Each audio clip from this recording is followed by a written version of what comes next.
Hi, welcome to my latest YouTube clip. I hope you get some information from it and we'll let other people know what's in it. Thanks very much.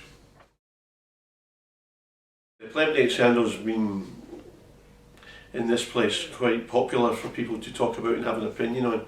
I've always been of my opinion is that people are innocent until they're proven guilty. In relation to the minister in question at the time, and also to the policemen who now, for some reason, have fallen foul of Theresa May and David Cameron. They've already found them guilty and sentenced them. That's not the way it's done, and it shouldn't be done, and it'd be much better if politicians kept their mouth shut until the actual inquiry is finished and the results of it is known. So we'll see what happens, but whether they're innocent or guilty, it doesn't matter. It does Parliament no good, and it certainly does the police no good either. So let's move on from this and do things as it should be. You're innocent until proven guilty. My energy debate in Westminster Hall was quite interesting. It was all about the problems that people are going to get in the winter. Now, in my constituency, I have a very varied cross-section of society, from the very rich to the very poor. And in this case, it's the very poor and those who can't look after themselves that I'm looking after. The rich can look after themselves, they've got money, they can pay for what they need to, but the poor can't. And they're going to be in a position where, as we see now by the various rises in the electricity and gas prices, in a position where they're going to have to make a decision whether they're going to heat or they're going to eat. And that's not right. So my debate was about how the government should be doing more, and I can say that the minister in question, Mr Fallon, was absolutely disgraceful. He never answered a question, and even though I prompted him by giving him a copy of my draft speech to let him know what I was looking at, what kind of answers I wanted, he still didn't give me the answers. That just sums up this government absolutely brilliantly. They don't answer any questions, and all they want to do is do political point scoring and sound bites.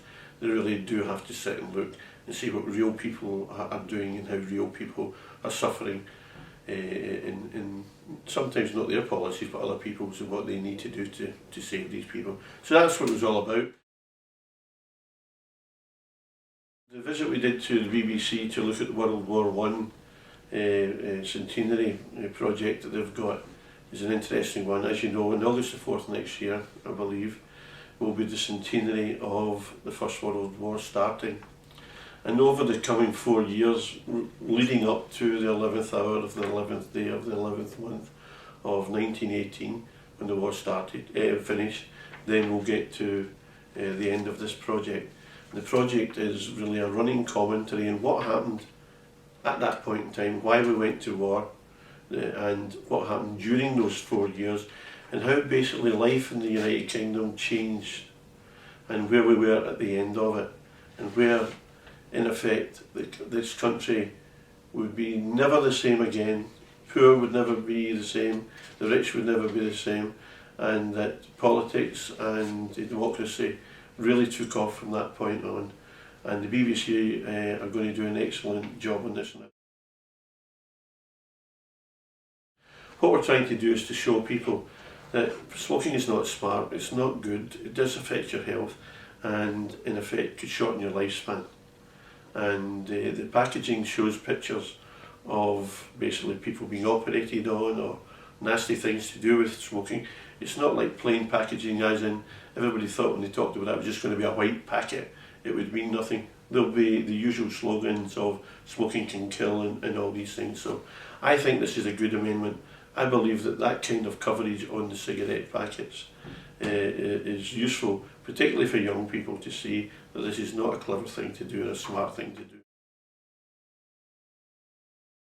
We were going to do something on the referendum campaign and how things have been going.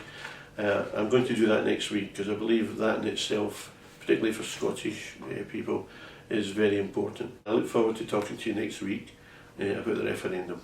Thanks very much.